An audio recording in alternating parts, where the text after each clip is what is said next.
Thank you so much for joining me. This is Kevin C. Pride with the Atlanta Business Journal. Today I had the honor and the privilege to sit down with the legend himself, Mr. Louis Gossett Jr. Mr. Gossett, thank you so much for this time today. My pleasure.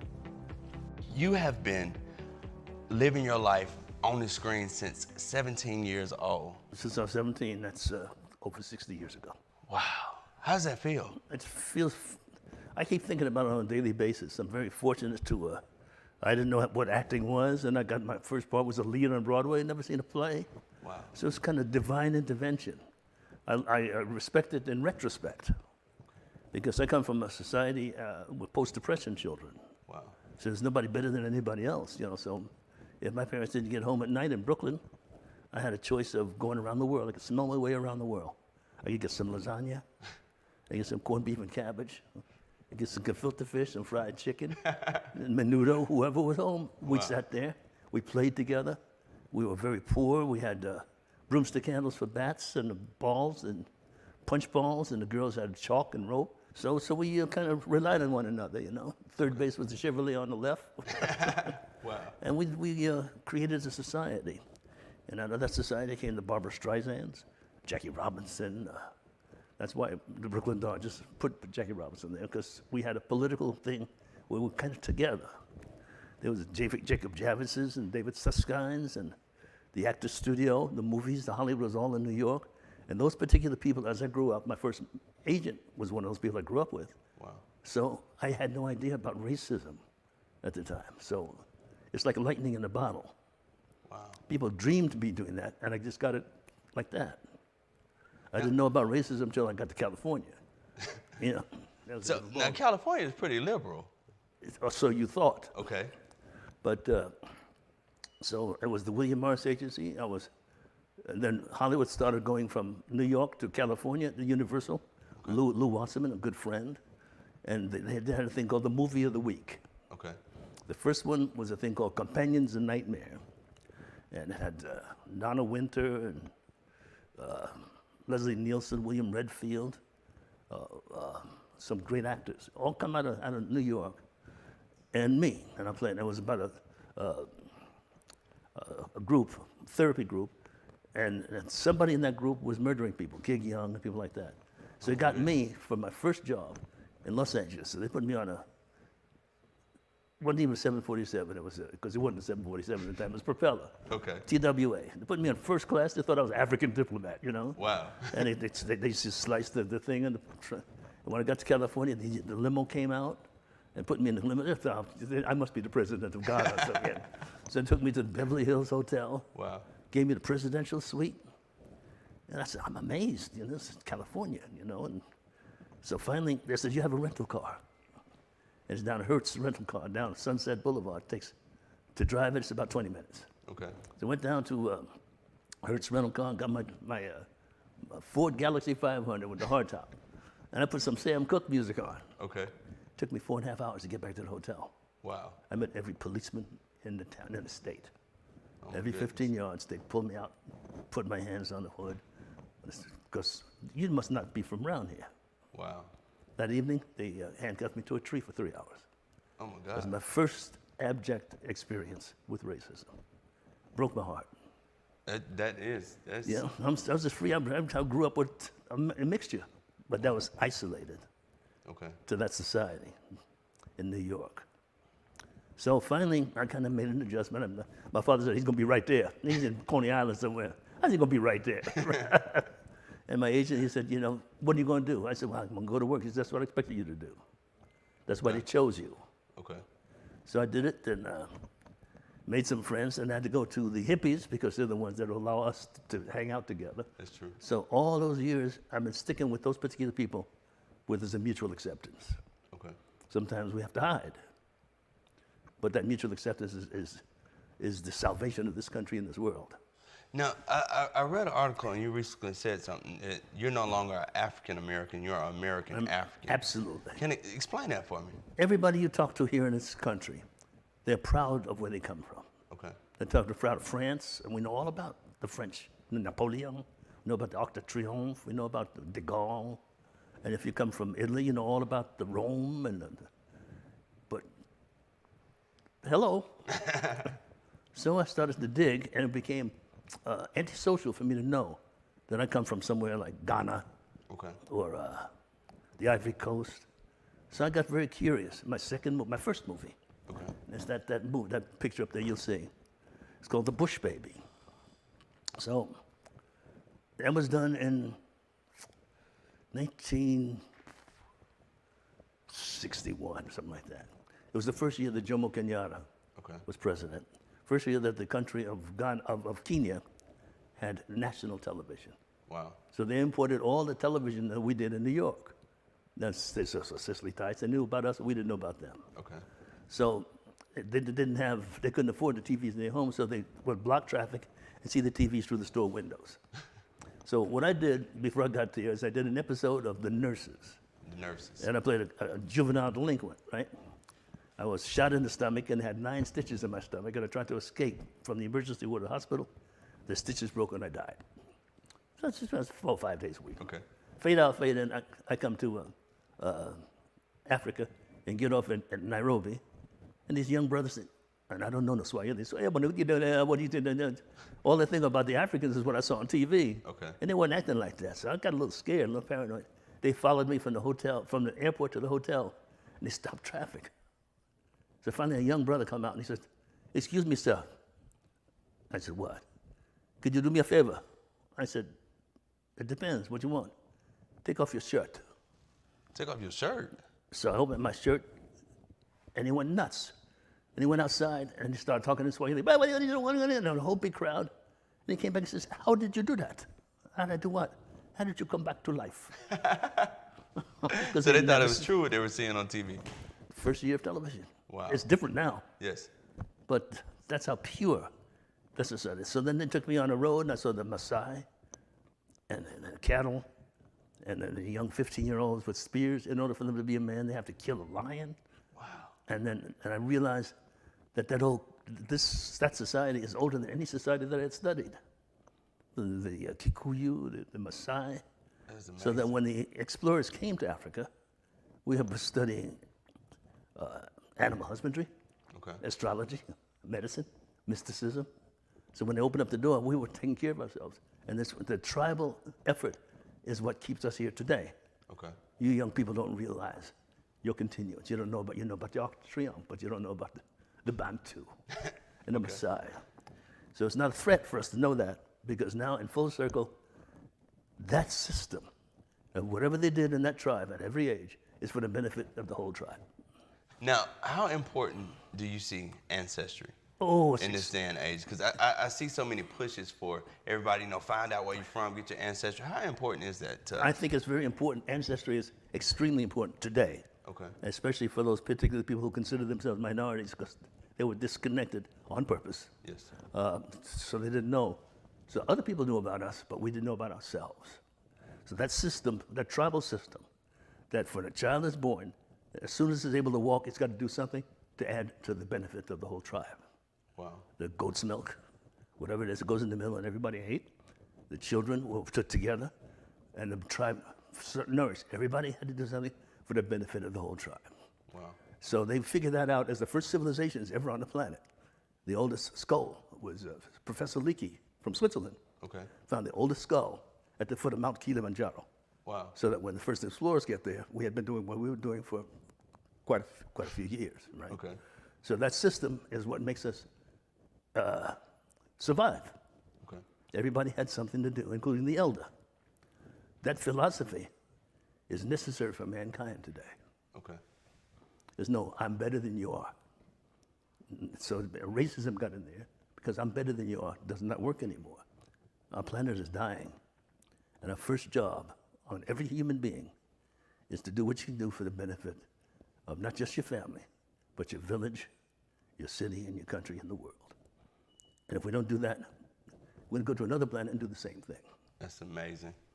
That is amazing information. Now, you have had a tremendous experience in this country. I mean, Oscars, Emmys, you've been all over the world. How important has that experience been in shaping your opinions and shaping the person that you are? The pluses and the minuses of that success, and it is pluses and minuses, because I have every award that an actor could possibly win. I should be a trillionaire. But I'm not. But Okay.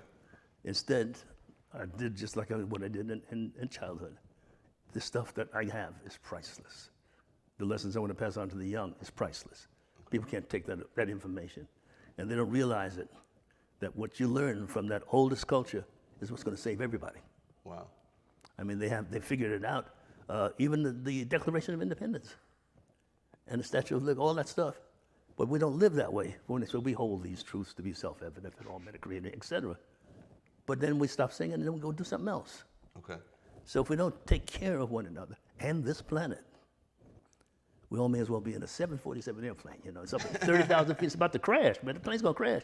Well, people inside the plane are fighting over who's going to be in first class. Wow. That's what's happening. Wow. The oceans are drying up. The polar thing is turning into water. The fish are sick. The weather has changed because we're not paying attention to what we're supposed to be doing, our environment.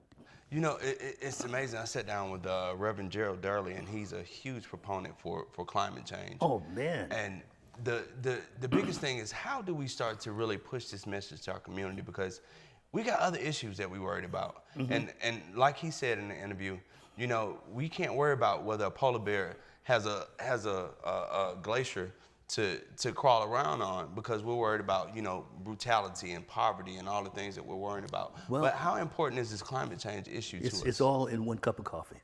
Okay. It's natural that the earth is slowing down. Our number one job is to adjust ourselves as the superior human intellectual on this planet. So now if we prejudice against one another, we're being number one, we're not taking care of the ocean. Okay. If the ocean is healthy, that polar bear's got something to eat. The fish in the ocean is fresh, and it's the domino principle. So it's not different, it's the same. So what can I do for the benefit of the whole is extremely important. The people that I've spoken to about the foundation is, I look on television and I see, oh, there's Angola. Look at them kids, they're 3 years old. Donate $5 a month for this. I said, what do you mean, donate $5 a month? Feed the boy. You know, so that there should be no child on this planet who doesn't have free food, free clothing, free shelter, free education, and free love. Every child, which guarantees that the next generation is better. Because if you have a man in the North Pole without clothes, all he's going to be thinking about is getting warm. It's true. So if you deprive us of some stuff, it's just all we're thinking about is our freedom. So now, at this old age, I want to tell you young folks, you're already freer than you think. Yes. The rest is camouflage. Wow. So if you reconnect to your roots and get those lessons, you are responsible for the salvation of the planet. Wow. You don't have to fight about these education stuff. That'll take care of itself. Wow. I could literally sit here and talk to you all day, but I don't want to take up all your time. Yeah. But fast forward a little bit. What brings you to Georgia? Last 5 projects I did was been in Augusta and Savannah and Atlanta. I worked with Tyler Perry a couple of times. Okay. And my roots are here. That's my great grandmama, and so as a child at 6 years old, I came down very, very African in retrospect, and I was just responsible for the raising of the yellow meat watermelon. The yellow meat watermelon. Yeah, so it's not all that popular, but it's the sweetest thing there is. But it doesn't have a shelf life. You can't make no money in the supermarket. Okay. You got to buy it right from the farm. But I was the expert. Me and my cousins would come down there and sleep head to toe and spend the summer out of the city at the farms in Athens, right outside of Athens, Watkinsville, Georgia. Wow. And our great uncle, Governor Stevens was his name. It was very funny. He was expert. So all the trucks would back up, and all of his stuff would go in those trucks, get on the train, the Silver Media and the Silver Streak, like Richard Pryor movie with Gene Wilder, and go up the coast, and all that stuff would be dropped off at the best restaurants all the way up to Boston. Okay. And what we'd do is we'd take our thumbnail and put a little sign on the watermelon. So I'm sitting there one opening night, I went to a place called Sardi's. Okay. And my cousin's watermelon was on my plate. Wow. That had to be an experience. Wow. So I called him and said, I got your watermelon on my plate. But we have to realize we need to learn and what is being imposed. Okay. And we can't be angry about it. We had to go through what we went through so we know what's right and what's wrong. So at the end of this so-called controversy with Trump and all that people, we have to sit and be couched in the truth. Wow. We have to be the most patriotic. Now, that brings us to what you're doing now, and that's the Eracism Yep. Foundation. I will humbly try to make this be a better planet for you. That is a beautiful thing. That's my grandson. That's your grandson? My grandson. Wow. First time he was on my lap, we did not pose for that. Okay. So he could be saying you got bad breath. No, but that's it. He's been in that pool 15, 20 times. Wow. He can't wait to get back here. That connection, every other connection, that's important. Now, Yeah. What is the essential thing for the foundation? Foundation is to eliminate the disease of racism. Okay. It happens in mankind. We can't complain about slavery because we're the first ones to have slaves because we conquered the world. Okay. We made eunuchs, we put women in harems. We paid those dues because we became slaves. That's true. So we learned a lesson. If we reconnect with what's essential for mankind, our first job is to maintain the health of the planet, which we know how to do. Plant properly at the signs of the moon, the way some of the old farmers do. Take care of ourselves and be a tribe of people for the benefit of the whole. That will save the entire world. So God has very mysterious ways. He's got a sense of humor sometimes. Those particular people that you are prejudiced against can save your life. Wow. The American Indian too. It's all the people in the jungle of the Amazon. And they're trying to burn them out now. Yes, I saw that. They have reasons. We have to learn from those people. They've been there long enough. That's longer than civilization. So we have to go back to the basics sometimes. Okay. And racism is a disease like alcoholism or drug addiction. If you take an alcoholic or a drug addiction and they have this thing in their hand and you say, you know, that's going to kill you if you take it, and you take it anyway. That's an addiction. Okay. Racism is an addiction. It's a disease. It says, they say they have a dictionary explanation, the removal from existence that one race is superior to another. Wow. It's not racist, it's mankind. Now, how can we support the foundation if people want to support it? Tell you what I'm going to do. No. I'm going to get help with you brothers and sisters here in Georgia and elsewhere to really define how it can happen. It first starts with me. So now I'm kind of literate, and I see elements of it globally. And I see how we can self-destruct globally. Okay. But it has to start inside of us, each and every one of us, to figure out what we do on a daily basis for our communion together.